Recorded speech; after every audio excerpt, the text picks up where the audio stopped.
don't need another mountain. There are mountains and hillsides enough to climb. There are oceans and rivers enough to cross, enough to last till the end of time. What the world needs now is love, sweet love. It's the only thing that there's just too little of. What the world needs now is love, sweet love. No, not just for some, but for everyone. Oh, we don't need another meadow. There are cornfields and wheat fields enough to grow. There are sunbeams and moonbeams enough to shine. Oh, listen now, if you want to know what the world needs now is love, sweet love. It's the only thing that there's just too little of. What the world needs now is love, sweet love. No, not just for some, oh, but just for everyone.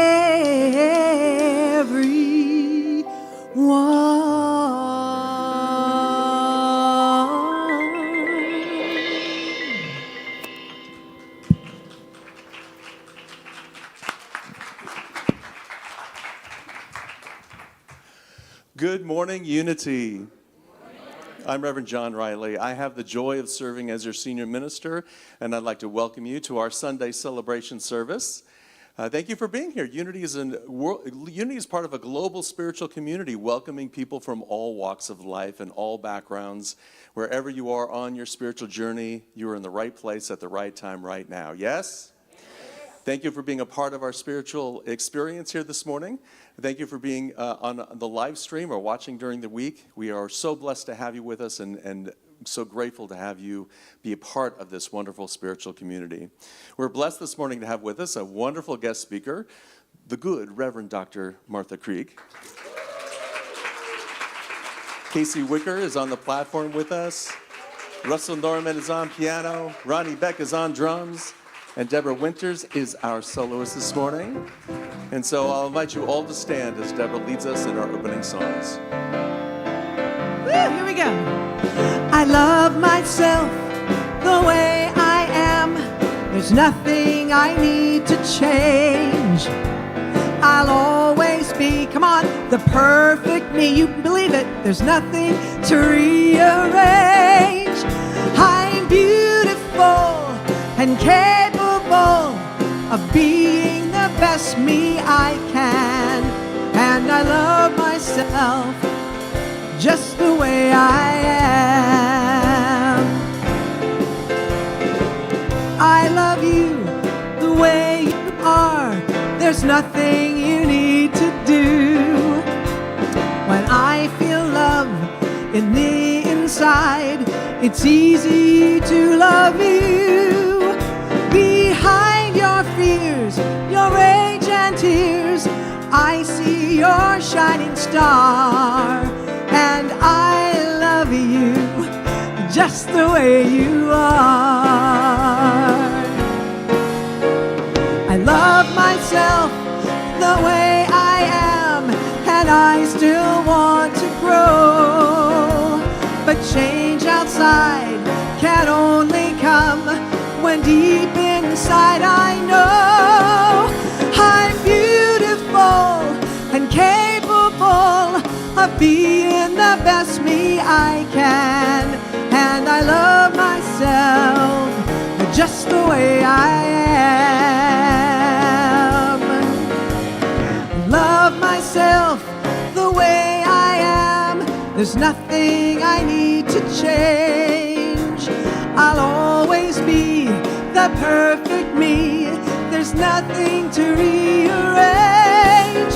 I'm beautiful and capable of being the best me I can. And I love myself just the way I am. Yes, I love myself just the way I am. Woo!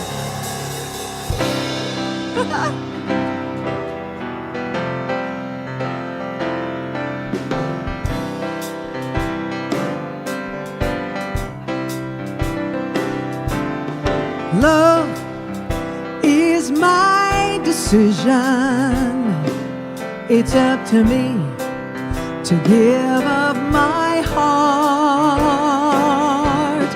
Love is my decision, and no one else can tell me to start. And once I decide to change my life, God will show me how. Love is my decision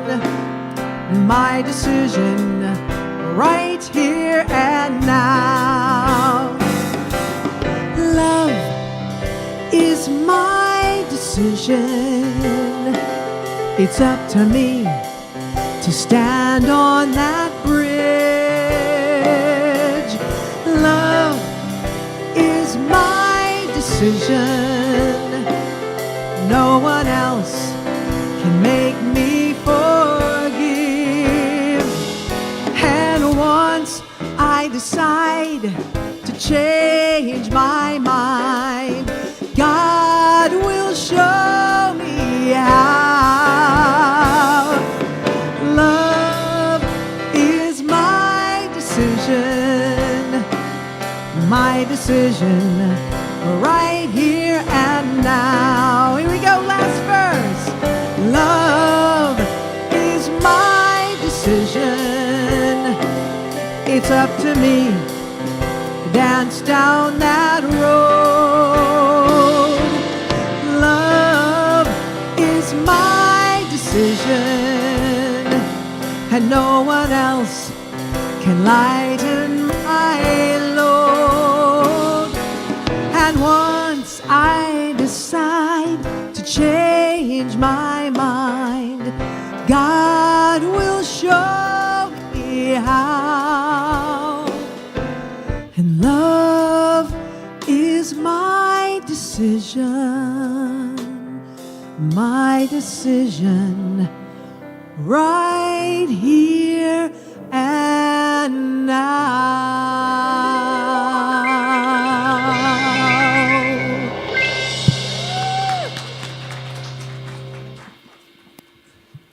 Good morning, beautiful people. You're loving and learning. Look at you, beautiful people. My name is Casey, and it's so good to be here with you today. As John mentioned, we are part of a worldwide movement. We are part of that energy, and that teaches 5 core principles to help guide us on our way. The first principle, God is. There is only one power active in the universe and in our lives, God, the good, omnipotent. And whether you call it God, isness, universe, love, our second principle teaches us you're it. Like a big game of tag. You're it. You are that magnificent energy. It's innate in you and in all creation. And our third, so if we're it, it's important to know that our thoughts have the ability to affect our world. And to keep our thoughts in line, we go to number 4. The power of prayer and meditation. It helps us connect with that creative, constructive power of God to move in and through us as us. And then the 5th, what happens when you're it? You don't just stay it. right? You go out, you keep chasing, and you invite, and you enjoy, and you love, and you be that practice. For as we practice these principles daily, we express more and open more to that the divine within us. And life gets better. Yes, yes? Yes, yes. And so these 5 core principles also help us hold our vision statement. And I'm going to invite you to just take a breath and then ground yourself, and we're going to say it together with purpose. Together, centered in God, we co-create a world that works for all. So it is.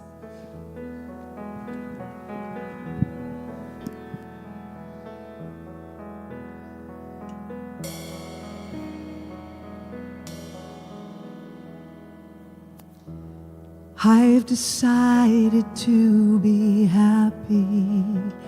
I've decided to be glad. I've decided to be grateful for all I ever had. I've decided to let go of all this pain inside. I've decided to let go of all the dark thoughts I hide. And I know I am blessed. And I know all I ever wanted was this. And I know I don't need more. I've got what I came for.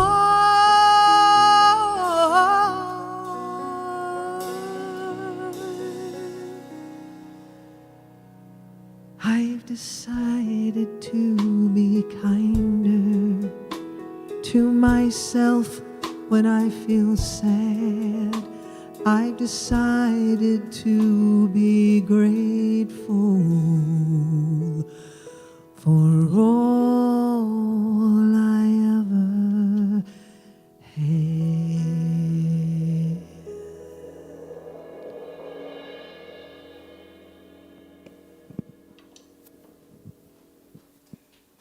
Beautiful. Thank you, Deborah. Thank you, band.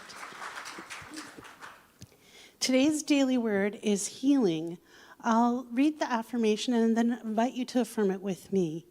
My thoughts, words, and actions affirm wholeness. Together, my thoughts, words, and actions affirm wholeness. Wholeness is my true nature. Even if I am facing a health challenge, divine life is active in every cell of my body.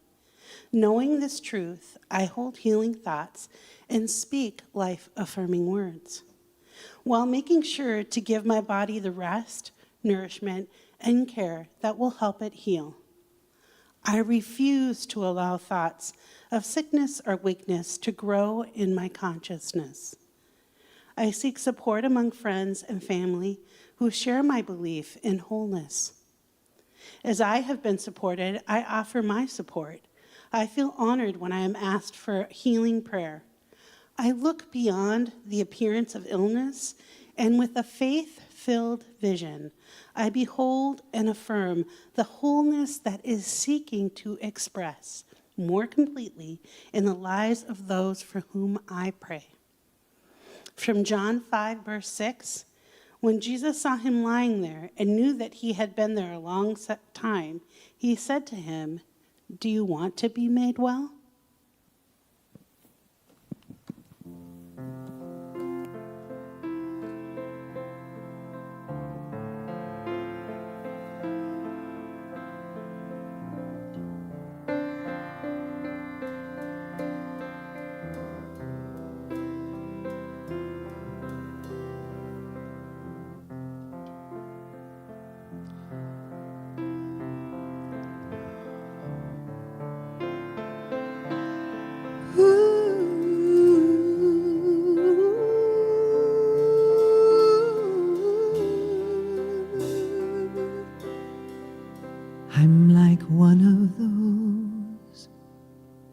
Japanese bowls. I was made long ago. I have some cracks in me. They have been filled with gold. That's what they used back then, when they had a bowl to mend. It did not hide the cracks, it made them shine instead. So now every old scar shows from every time I broke, and anyone's eyes can see I'm not what I used to be. But in a collector's mind, all of these jagged lines make me more beautiful and worth much a higher price.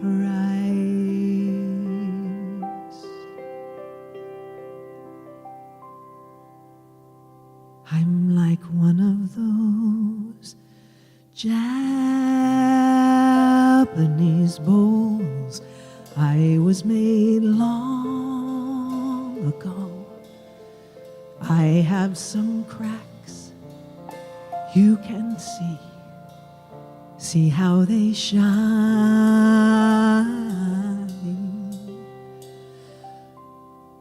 of gold.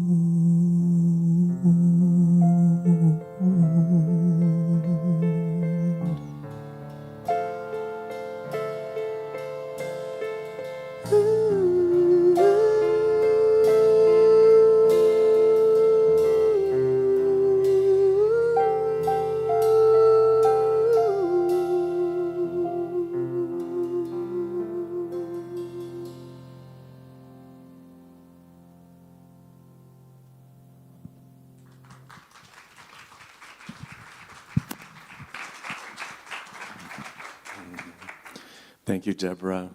That was beautiful. Thank you, Russell. Thank you, Ronnie. What a joy, yes? Well, this morning we are in for a treat. We are blessed this morning, yes? Well, we're always blessed, but today we're doubly blessed. For today we have a wonderful guest speaker. She is an author, she is a speaker, she is the facilitator of spiritual insight and growth. She is a mentor, she is my tormentor. Just saying, occasionally. And she is a dear friend, and we're so blessed to have with us. Would you please welcome Martha Creek?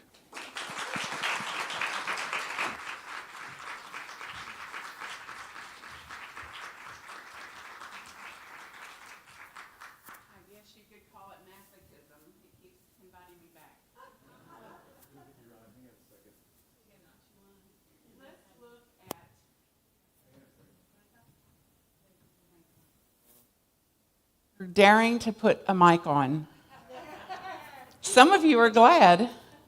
Some of you are like, oh. It's my absolute privilege to be here. My mission is a simple one, not an easy one, but a simple one, and it is to serve those who serve.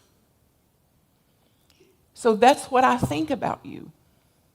When I affirm and see the words and say the words and uplift the words, we have the power, innate, inherent, and power in us by the Creator, by the divine, to create a world that works for all.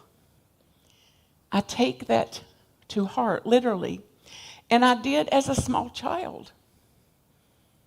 When I looked around at 3 years old and the family I was born in, and had a couple of thoughts. The first one was, oh hell, I'm the oldest one here. At 3.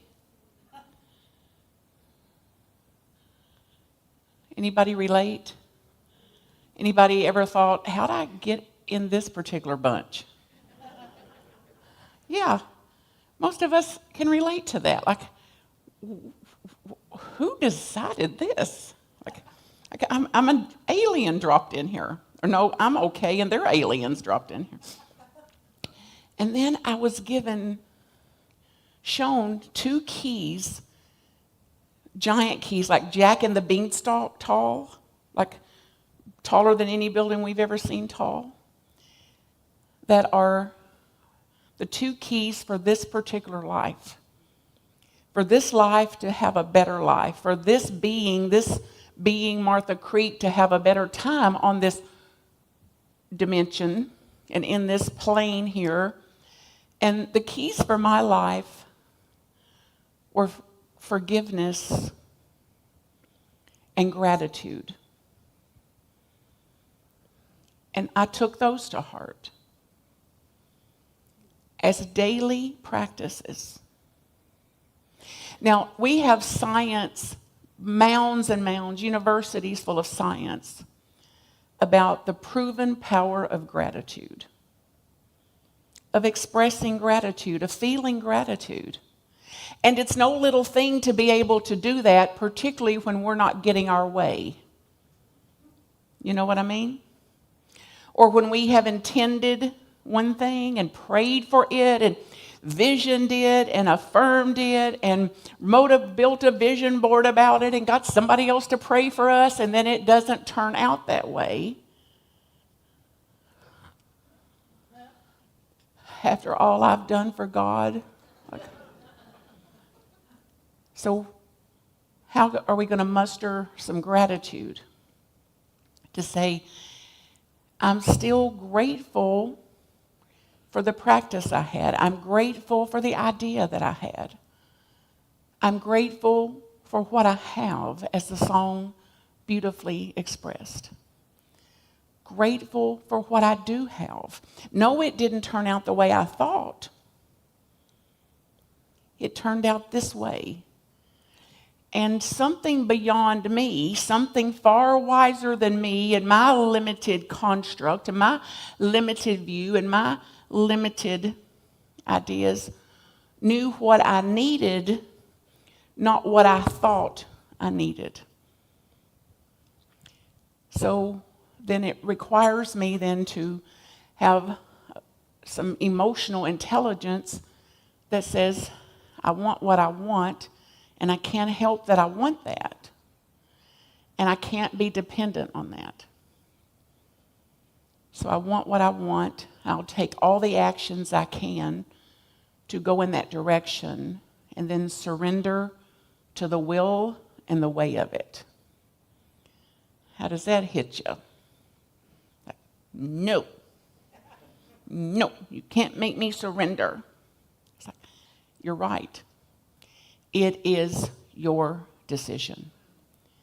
It is your choice about how much we'll hang on and how much more rigid we'll get and how much more demanding, willful, stubborn, whatever we are that's from the traumatized, unhealed parts of ourselves, or the freedom, the willingness at least to say, I've got to unclench on this. So the proven power of self-compassion to move us toward our goals, the proven power of self-compassion to practice our spiritual principles, which then says, I have some responsibility in this. And I was working with your very devoted, very equipped board of directors yesterday, which includes Reverend John as a board member, as a senior leader here, and as a professional called to minister in a time we're in a time like this, with an uncommon stamina and motivation to actually do it. So give some love to your board, to your minister here, and to their uncommon stamina and devotion to stay the course in ministry with it rapidly changing the way it is. And now look over at somebody sitting by you and tell them, hey, I'm glad you're here. I'm glad you're here in this ministry with me. I'm glad you come. I'm glad you're a part of this. Can I have a tissue, honey? Now look back at that same person and say, hey, you've got some responsibility here too. You've got some responsibility here. We share a responsibility here. We share this. And for us to live out our practices and our principles, it means that we all dial up our own spiritual practice, which includes proven practices of self-compassion. So did that song reach you this morning, some of this music that we've already heard? Love is my decision. Love is my decision. So maybe lay your hand on your heart and say it out loud. Love is my decision right here and right now. And right here and right now. And this includes me. A greater love for me. And see, some of the things around self-compassion stop us from being self-compassionate, because part of the myths around self-compassion is if I start to express self-compassion or deepen my self-compassion, I'll be called, oh, you read the books too. Selfish. What else will you be called? What's more? Self-absorbed, narcissist. I mean, it gets extreme. Versus, it is my responsibility, my divine responsibility to my own care of my spiritual self, my soul, to practice self-compassion and to do it not excluding me. Now, most of us extend compassion. Most of us here and listening have a high quality of compassion for others, a heart that knows and feels and cares about the suffering we see in people and lives and families and in the world. And if we're not careful, we bypass our own suffering. That says, you know, there's times I suffer too. There's times things are a bitter, bitter pill for me. And am I going to then include myself in the compassion and the self-compassion that I hold? And we'll get all sorts of opportunities for this. You'll get opportunities for this today. I had plenty of opportunities on the trip here, because I got a plane from Nashville to Chicago to go west. Do the math. That's better than Charlotte, though, the best I can calculate. And then the flight was delayed. So the plane lands in Chicago on the ground with exactly 10 minutes before the next one departs.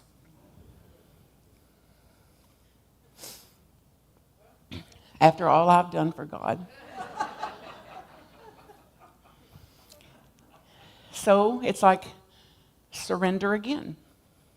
And the tendency is to clench. The tendency is to tighten. The tendency is, oh, brother, whose fault is this? Who can I blame this on? And then what happens when we do that?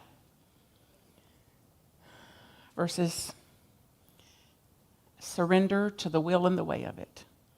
If I'm to be on the plane, I'll be on the plane. If I'm not, I'll be on the next one. Or not at all. I don't know. I don't know. So, landed, then they made an announcement that said, hey, there's a bunch of people in the back of the plane here that's trying to get to San Francisco, California, and the flight leaves in 10 minutes, so could you please stay seated and let them dart rapidly toward the front in an attempt to get out of here? And I was like,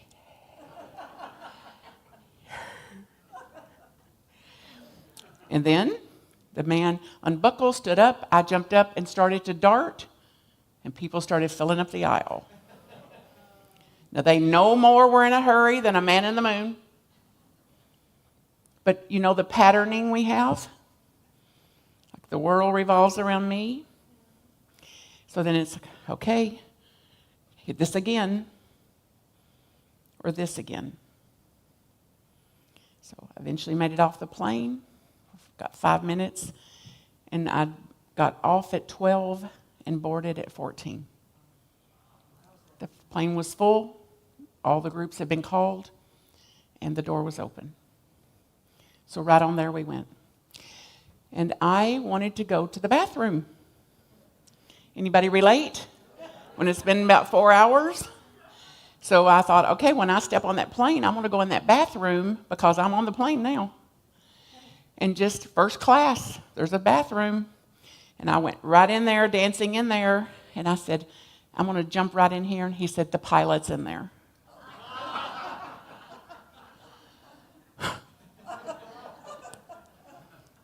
I said, poor timing on the pilot's part. He said, poor timing on yours. Took my seat. So now it's like, when? And then I got in there, I'm in the window seat. The lady in the aisle had set up a house. She had furniture out and a lamp and a computer, headsets, headphones. She had a phone going on the little thing that falls down and a computer on her lap, cup of coffee, her lamp, blanket, comforter. Anybody else travel besides me? Like, just when you think you can't be surprised. Now, my old patterned way would be to suck it up. Sit still. Pull yourself up by the bootstraps. Sound familiar? Don't upset people. Don't be an inconvenience. And then it's like, I'm preaching self-compassion. Guess what I'm going to do? And take a big deep breath and put my hand on my heart. Say, it's hard for me to disrupt you here, and I have to stand and get out. That's an example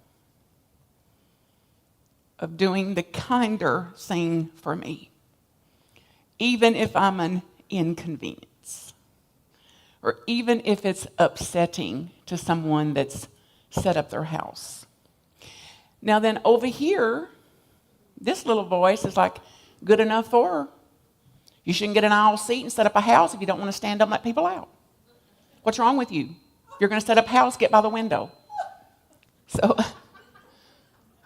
anybody got this part? Anybody know what I'm talking about? Like, you deserve it, you witch. You shouldn't have, But now this is the way that I've also talked to myself for years. You should have known better. Anybody else run that one? You should have thought that through. You should have been more prepared. You shoulda. That's the opposite of self-compassion. So if one of your close friends today had an accident in their car and they were upset, just tore all to pieces about what had happened, what would you say to that friend? What would you say to them? I'm glad you're okay. It's okay. I'm here for you. We'll get through this. This happens. How could I help? Do you need a ride? I've got some experience with insurance. Could I offer that? You see what I mean? But then when it's you that had an accident in your car, when it's you that backed into a post, or you that wasn't watching what you're doing, what do you say to you? Idiot. Idiot. Thank you for your honesty. What else do you say? Shouldn't have done it. Shouldn't have left the house. Shouldn't be driving. Shouldn't have a license. I mean, there's no end to where it'll go. That's how mean we are to ourselves. And the meaner we get to ourselves, the meaner we get to other people. And we do this in the name of spirituality sometimes. Have you noticed? So, somewhere in California, there was wildfires not too long ago. People had to evacuate. One of the women said to me, some of the spiritual people around her told her, you don't actually have to leave. You can just imagine a bubble around you. A bubble with pure air. She's like, well, we can't really breathe in the house. We've got purifiers going. Just imagine that bubble.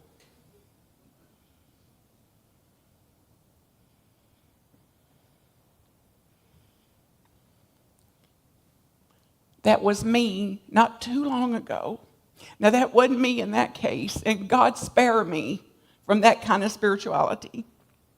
Spare me from that called spirituality. Spare me. But that was me not a few years ago. Just affirm, just affirm. Instead of, what would a compassionate action be for that person? And we would treat them kinder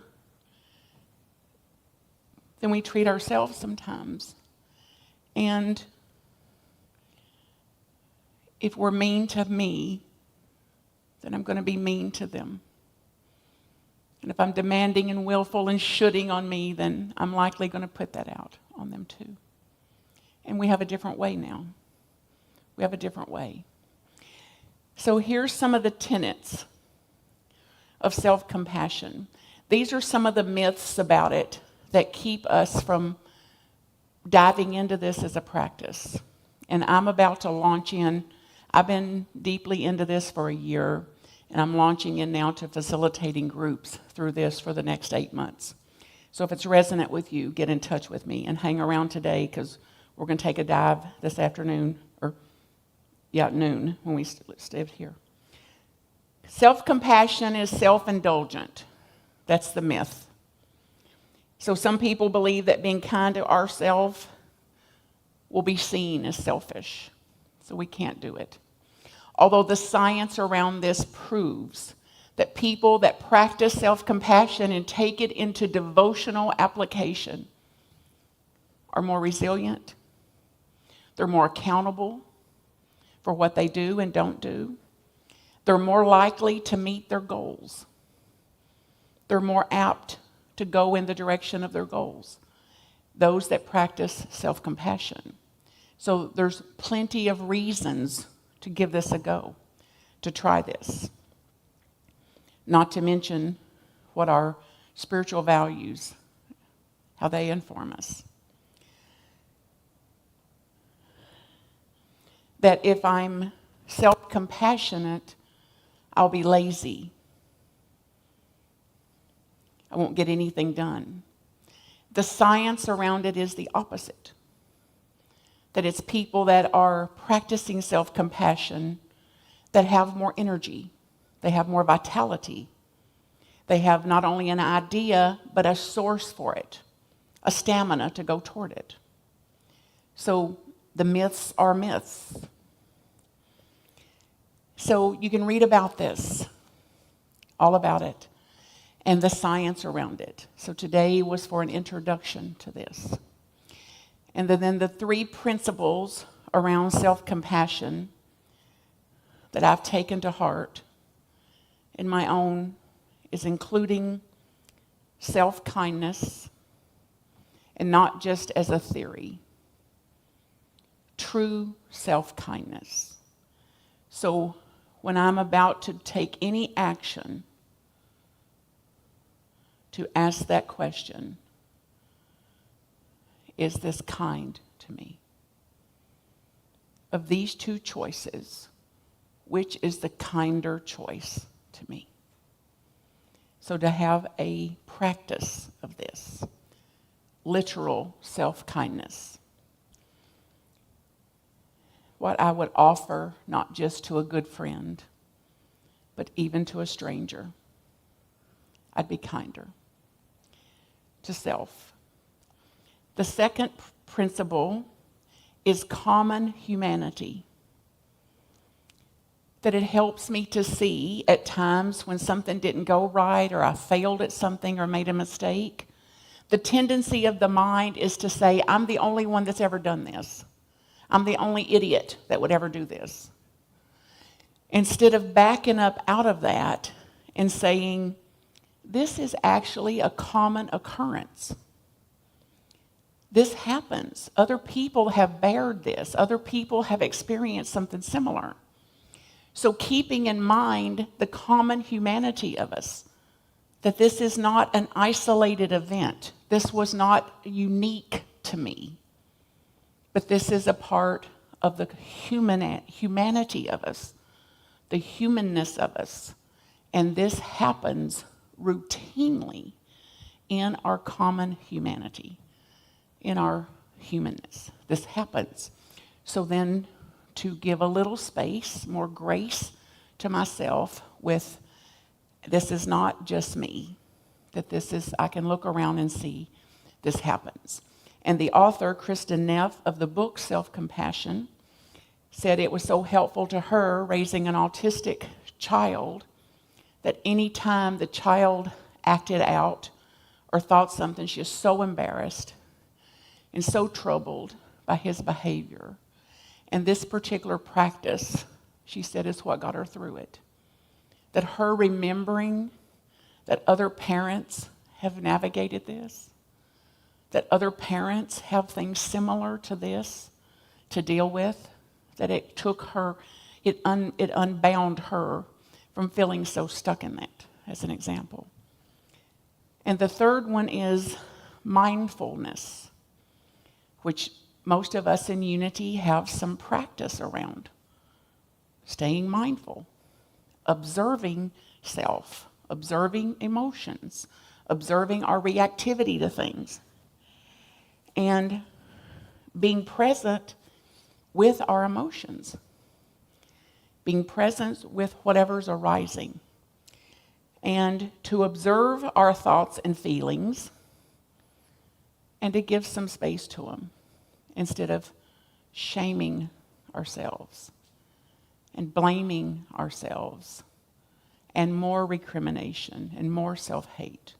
So a mindfulness about this. So one of the scriptures I called on as a child was love your neighbor. Do I remember that one? How does it go?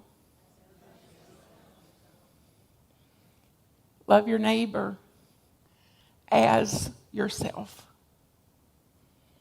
And my teacher for years, Byron Katie, used to say, yeah, I hate me, I hate you. I'm irritated with me, I'm irritated with you. There's indicators here. So it's no little thing to take a scripture like that to heart either. Like, oh yeah, I was busy loving this and busy loving them, but not as keen, not as practiced at loving this. So think about something where you were irritated with yourself, mad at yourself. Something you may have done, something this morning even. Just let those emotions come up here. Whatever it was, your irritation, your disgust, your frustration, whatever was there. And just tighten your fist physically. Just put your hands out like this and tighten your fist around this. And feel what that's like to cut off from your divinity. To cut off from the essence of who you are. Notice how it feels in the body. Clench them tighter. You really get fed up, really mad.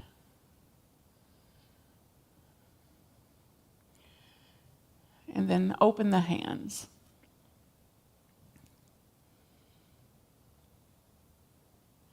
And notice the difference.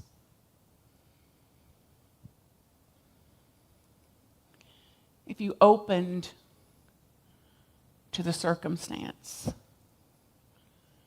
to your humanity, to your high holy self, if you gave grace there, mindful, the difference of it.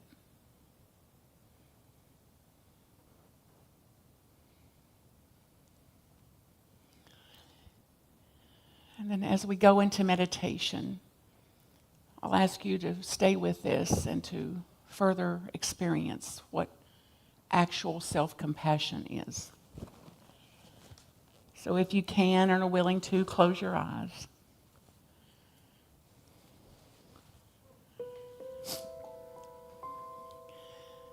And leave your hands open.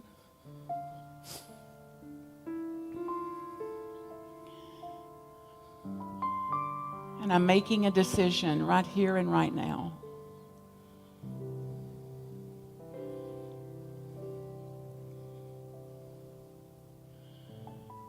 For self-compassion.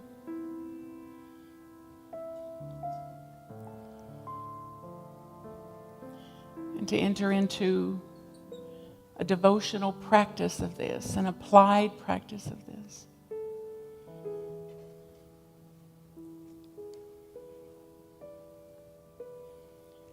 And to offer grace, understanding, awareness of my humanness.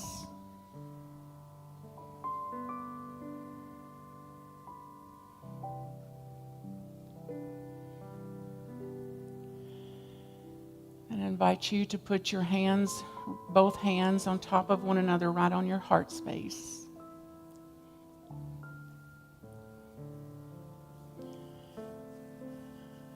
And try any of these words that you can open to. At times, I'll have moments of suffering. At times, I'll experience suffering.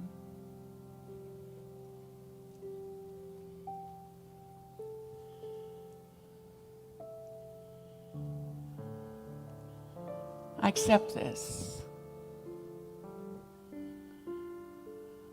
And in these times, I'm committed to offering self-compassion to myself, to give myself compassion in these times. I'm committed to extend compassion to myself.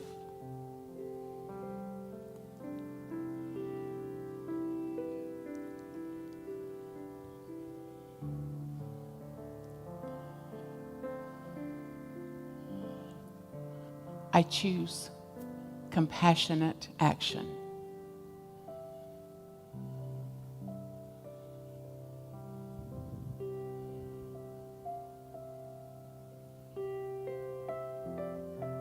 I choose compassionate action now.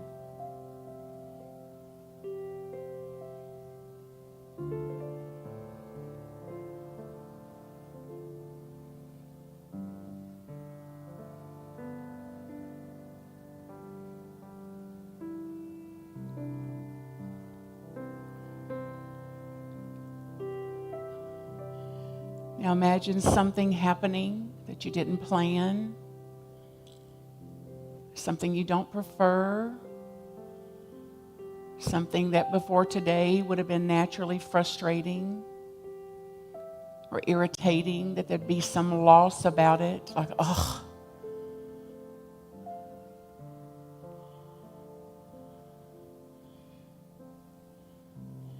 And speak these words. If you can, I know who I am. I know who I am. I know what I am. and I know how I serve.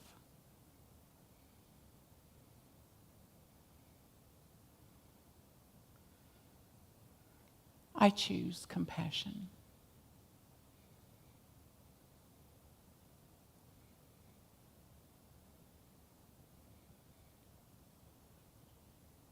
And we begin again. Give thanks for this meditation, for this time to pause, this reflection, this awakening, this atonement. And we celebrate this time and this place, this spiritual community, this new experience of life, of love, of God, of the powers of faith and will and understanding and imagination, of letting go, of love, of power, and of possibility we know that is infinite and that is eternal. And we say yes and yes and yes again. And let it be so in our Alleluia.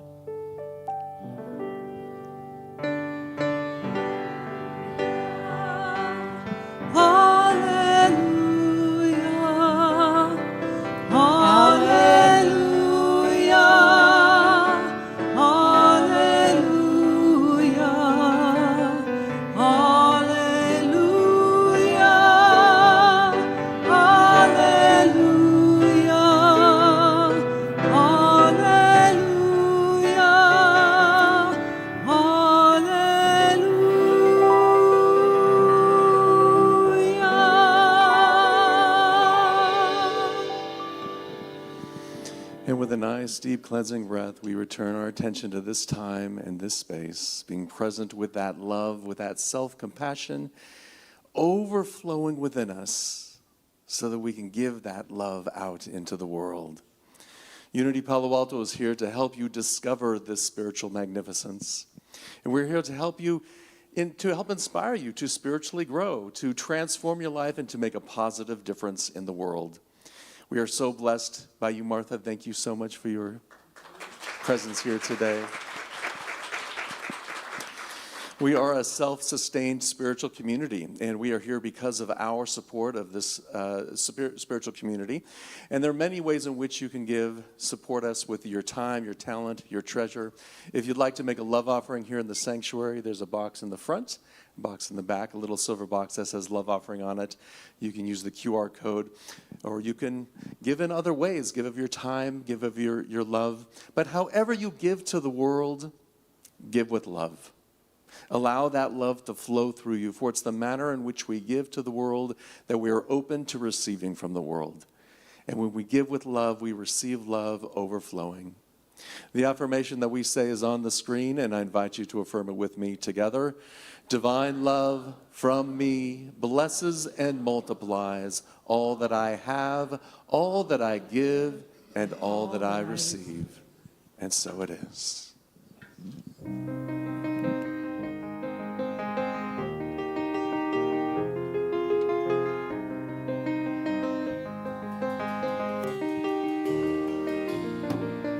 Hold it all together, everybody needs you strong.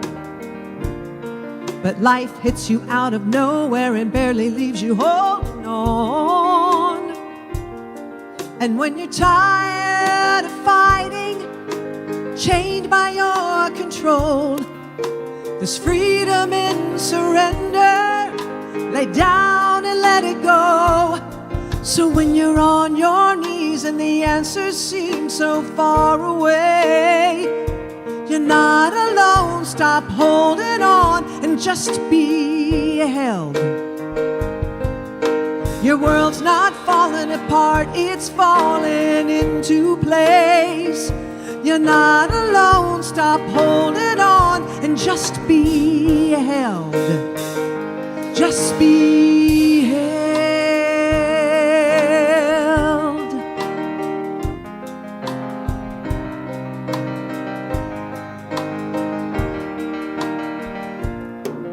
If your eyes are on the past, feeling stuck about what lies ahead, look inside, there is a source. Think again, you have a choice. Listen to that voice, and a tear isn't wasted. In time you'll understand You can release the ashes. Your life is in God's hands. So when you're on your knees and the answer seems so far away, you're not alone. Stop holding on and just be held. Your life's not falling apart, it's falling into place. You're not alone. Stop holding on and just be held. Just be held.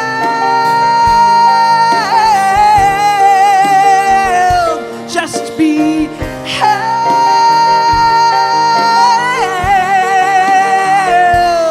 So when you're on your knees and the answers seem so far away, you're not alone. Stop holding on and just be held. Your world's not falling apart, it's falling into place. You're not alone. Stop holding on and just be held. Just be held.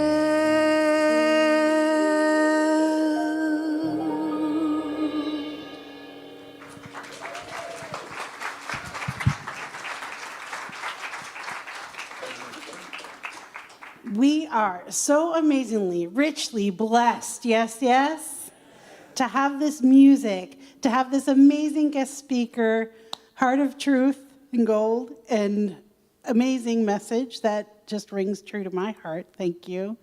And our musicians, and that all of you come together. Yes. And with that enthusiasm, it's all of you as well that come together to make this. So let's stand up. I'm going to invite us to bless each other, face the center, and really know that as you're sending this out to someone, you're receiving it as well. So together we say, I love you, I bless you, I appreciate you, and I behold the light in you. Yes, yes, good stuff. But wait, it doesn't end here. You can go ahead and sit as you hear about all the other good stuff. First off, we have today the good Reverend Dr. Martha Creek is going to hold it's a Mindful Path to Self-Compassion workshop. And I have to just giggle because I'm just like, if you're hearing a lot of this and you want this, come. Martha Creek is just an amazing guru in creating an open and honest, trusting environment to begin this powerful work and important practice of self-compassion. So that's going to be from noon to 2 in the Spiritual Center today. And then this coming Saturday, okay, I love this. We're going to bless all the puppies, the kitties, whatever, just come bless them. So join me for the blessing in the courtyard next Saturday at 11 a.m. And we are going to have a table of remembrance if you want to bring a picture of a pet that passed and you want to remember them and thank them. Or if your animal is not able to come, you can bring a picture. We did bless a couple of horses and a bird, and I just thought, thank goodness, I would love to see a horse in the courtyard. That would be a funny picture, but a lot of explaining to do the next day. So you can bring a picture as well, but each pet will have the opportunity to get a special blessing. So please join me. I love this event. Let's see, and then on October 6th, we are going to begin our spiritual enrichment program, which will be centered around the book Discover Your Divinity, a modern guide to affirmative prayer. Along with the Sunday message, there's going to be the opportunity to join a 7-week small group experience to share, learn, and grow together. And if you are willing to be a host of the small group, you pick the day and the time and the place. And there's a sign-up sheet today in the courtyard. If you haven't participated and want more info, you can check it out online, or just out of curiosity, who has hosted one of these events? Just raise your hand. So we got a few people. You can just seek us out if you're like, what's this about? Check us out in the courtyard and ask more questions as well.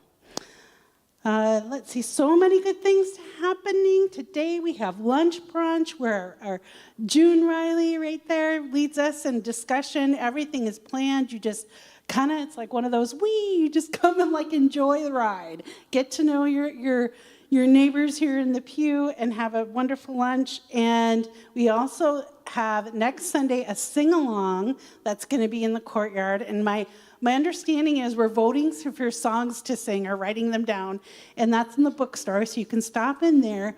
So many wonderful opportunities to connect and just share the news that is Unity Palo Alto. So you can check us out on all of our media channels, Facebook, Instagram. I love that we're on TikTok, YouTube, so check it out. Now, if this is your first time at Unity Palo Alto, or you're back from a long absence, we want to welcome you and to celebrate. We'd love to pledge a donation on the charity on your behalf. That's part of our monthly giving. We do that. So you can locate the Connect card in the pew in front of you, or scan it and bring it to the bookstore if you want to bring it personally. And we'll send you an email with a list asking what charity you'd like to donate to. Now, if the prayer chaplains are here, can I ask you to stand? We have Sarah Ann and Karen serving us today. I know, yeah, give them a big. They are here to lovingly hold you in prayer, whether it's a celebration or a prayer request, and holding you in the light. They will be right where they're at after service. You can find them if you'd like to just spend a little time with them. So thank you for your service to our community. And lastly, I invite you to stand to sing our song of peace.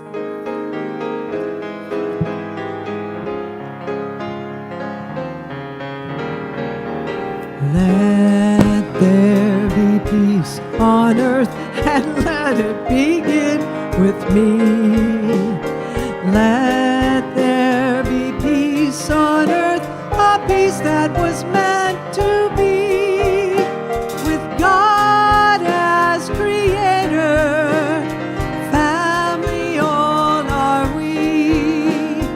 Let us walk with each other in perfect harmony. Let peace begin with me. Let this be the moment now. With every step I take, let this be my joyous vow. To take each moment and live each moment in peace eternally. Let there be peace on earth, and let it begin with me.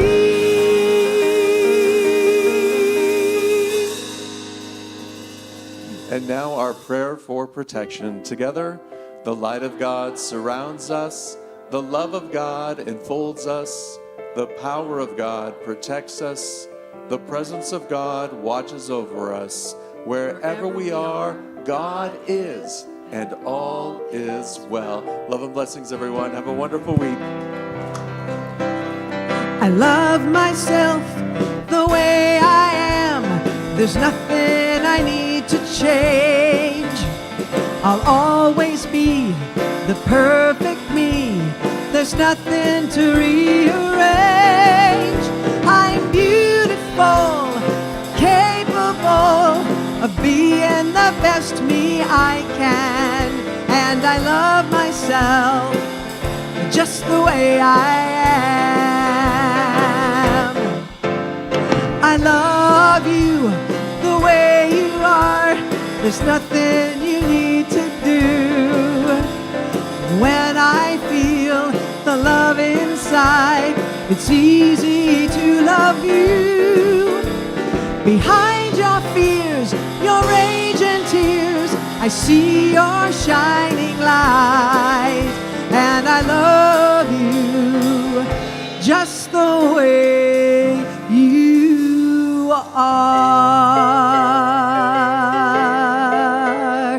I love you just